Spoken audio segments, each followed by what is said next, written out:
আসসালামু আলাইকুম রহমতুল্লাহ। ধারাবাহিক স্পোকেন লেকচারে আপনাকে স্বাগতম। আমি মোহাম্মদ ইয়াসিন কবির ওয়াইকেএম সহজ ইংলিশ থেকে আপনাদের সাথে আছি কিছু স্পোকেনের রুলস নিয়ে। আজকে দেখেন, আমাদের আজকের স্ট্রাকচারটা হচ্ছে আপনার subject plus be verb plus কিছু ওয়ার্ড নেবেন, তারপরে টু প্লাস বারবার নেবেন, যেটাকে আমরা বলি জিরান। এগুলো আপনার বুঝে লাগবে না, আপনার এখন স্পিকিং দরকার, স্পিকিং শিখেন। এগুলো যদি না পারেন কমেন্টে জানাবেন, ইনশাল্লাহ একদিন এইসব নিয়ে একটা ভিডিও আপনাকে আমি দিব। আচ্ছা চলেন তাহলে আমাদের আজকের ধারাবাহিক লেকচারটি শুরু করি। আজকে আমাদের হচ্ছে সর্বপ্রথম সাবজেক্ট বি ভার্ব কিছু ওয়ার্ড প্লাস টু প্লাস কি ভার্ব ওয়ান, এগুলো দিয়ে আজকে আমরা ইংলিশে প্র্যাকটিস করব। বাংলাতে শিখবো কিভাবে এগুলো বলতে হয়, ইংলিশে কিভাবে এগুলা উল্লেখ করবেন, তুলে ধরবেন। চলেন তাহলে ধারাবাহিকতায় শুরু করি। রেডি অর্থ কি প্রস্তুত, ইন্টারেস্টেড অর্থ কি আগ্রহী, এইগুলো থেকে সক্ষম। এইগুলো দিয়ে আপনি হাজার হাজার বাক্য তৈরি করতে পারবেন যখন এগুলো আপনি সম্পূর্ণ জানবেন। চলেন তাহলে আমাদের প্র্যাকটিসে চলে যাই। দেখেন, আমি বলেছিলাম সাবজেক্ট এবং বি ভার্বের একটা কন্ট্রাকশন নেয়া।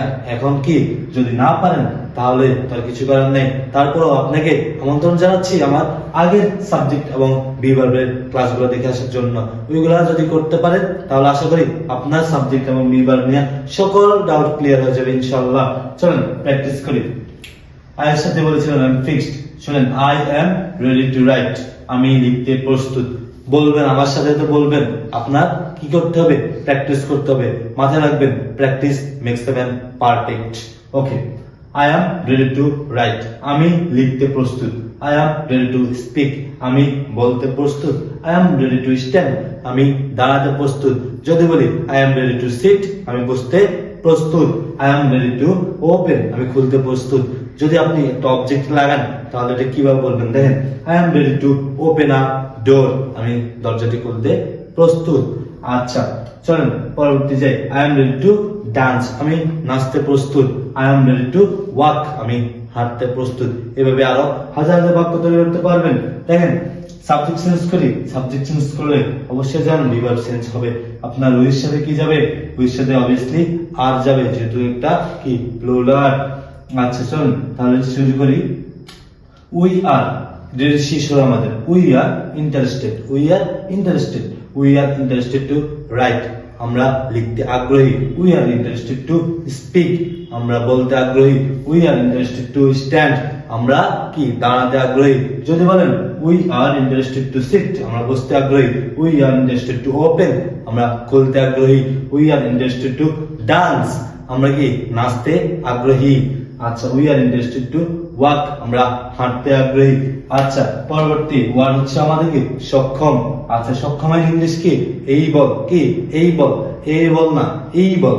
আমি আপনাদের প্রনাউন্সিয়েশন ক্লাস দিয়েছিলাম, যদি প্রনাউন্সিয়েশন ভুল হয় ক্লাসগুলো দেখে আসতে পারেন।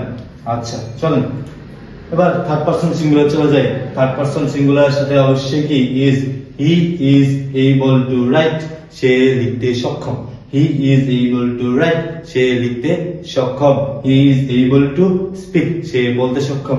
হি ইজ এবল টু স্ট্যান্ড, সে দাঁড়াতে সক্ষম। He is able to sit, সে বসতে সক্ষম। He is able to open, সে খুলতে সক্ষম। He is able to dance, সে নাচতে সক্ষম। আচ্ছা, he is able to walk, সে কি হাঁটতে সক্ষম। চলেন, যদি আপনার এবার কোশ্চেন মার্ক দিয়ে কিভাবে প্রশ্ন করবেন ওই জিনিসটা আপনাকে হিন্ট দিয়ে দিই। যেহেতু আপনি স্পিকিং করতেছেন, কোনো গ্রামার শিখতেছেন না, তাহলে আপনাকে কি করতে হবে, যদি প্রশ্ন করতেছেন তাহলে এই বি ভার্ব গুলা সাবজেক্টের আগে নিয়ে আসবেন। কি করবেন, সাবজেক্টের আগে বি ভার্ব নিয়ে আসবেন, তাহলে সহজে প্রশ্ন করতে পারবেন। চলেন কয়েকটা প্র্যাকটিস দেখাই দিই। পরবর্তী ক্লাসগুলোতে যদিও আমরা এগুলো নিয়ে প্র্যাকটিস করবো, তাহলে তারপরও দেখা দিচ্ছি। দেখেন কি করতে বলছি, বি ভার্ব সাবজেক্টের আগে। দেখেন তাহলে কি সে am I ready to write, আমি কি লিখতে প্রস্তুত। am I ready to speak, আমি কি বলতে প্রস্তুত। am I ready to stand, আমি কি দাঁড়াতে প্রস্তুত। am I ready to sit, আমি কি বসতে প্রস্তুত। যদি সাবজেক্ট চেঞ্জ করি তাহলে কি হবে, আর উইর সাথে আর উই রেডি টু ওপেন, আমরা কি বলতে প্রস্তুত। আর উই রেডি টু ডান্স, আমরা কি নাচতে প্রস্তুত। আর উই রেডি টু গো বলতে পারেন, আমরা কি যেতে প্রস্তুত। আর উই রেডি টু ওয়াক, আমরা কি হাঁটতে প্রস্তুত। এভাবে আরো বলতে পারেন। ইউর সাথে অবভিয়াসলি আর নিয়ে আসছি কি করছি, বি ভার্ব সাবজেক্টের আগে নিয়ে আসছি। দেখেন, are you interested to write, তুমি কি লিখতে আগ্রহী? Are you interested to speak, তুমি কি বলতে আগ্রহী? Are you interested to stand, তুমি কি দাঁড়াতে আগ্রহী? Are you interested to sit, তুমি কি বসতে আগ্রহী? চলেন আবার থার্ড পারসনের সিঙ্গুলারের সাথে কি আসে, ইজ। তাহলে বিভাগ নিয়ে আসলাম, কি করছি, সাবজেক্টের আগে নিয়ে আসছি। ইজ হি, সে কি, ইজ হি, সে কি ইন্টারেস্টেড, আগ্রহী, সে কি আগ্রহী কি করতে, নাচতে, সে কি নাচতে আগ্রহী? Is he interested to dance, সে কি হাঁটতে আগ্রহী? ইজ হি ইন্টারেস্টেড টু কি ওয়াক, সে কি যেতে আগ্রহী? Is he interested to go. চলেন এবার আসি সি এ যাই। অবভিয়াসলি জানেন থার্ড পারসন সিঙ্গুলার সাথে ইজ হয়। ইজ হি, কিসে, ইজ হি। চলুন আচ্ছা, এগুলো আমি প্রেজেন্টে শিখলাম, একটু ফার্স্টে চলে যাই। আচ্ছা চলে আসেন, ওয়াজ কি আছে, ওয়াজ ওয়াজটা কি ছিল, ছিলেন, ছিলাম, বলেছিলাম। আচ্ছা, ওয়াজ হি অর শি, হি শেষ করলাম, okay. Was she interested to write, সে কি লিখতে আগ্রহী ছিল? Was she interested to speak, সে কি বলতে আগ্রহী ছিল? Was she interested to stand, সে কি দাঁড়াতে আগ্রহী ছিল? Was she interested to dance, সে কি নাচতে আগ্রহী ছিল?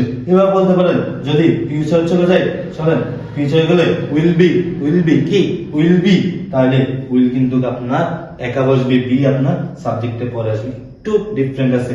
আচ্ছা, উইল দে বি কি এবল টু রাইট, তারা কি লিখতে কি হবে, সক্ষম হবে? Will they be able to speak, তারা কি বলতে সক্ষম হবে? Will they be able to sit, তারা কি বসতে সক্ষম হবে? Will they be able to go, তারা কি কি যেতে সক্ষম হবে? এইভাবে আপনি আরো হাজার হাজার বাক্য তৈরি করতে পারবেন যদি আপনার একটু চেষ্টা থাকে। তবে আমি আমার ক্লাসগুলো দিচ্ছি সাজানো গোছানো ধারাবাহিকভাবে আপনার জন্য ক্লাসগুলো করবেন। আপনাকে আমন্ত্রণ রইল আমার পরবর্তী ক্লাসে। ততক্ষণ পর্যন্ত ভালো থাকবেন, সুস্থ থাকবেন। আসসালামু আলাইকুম রহমতুল্লাহ।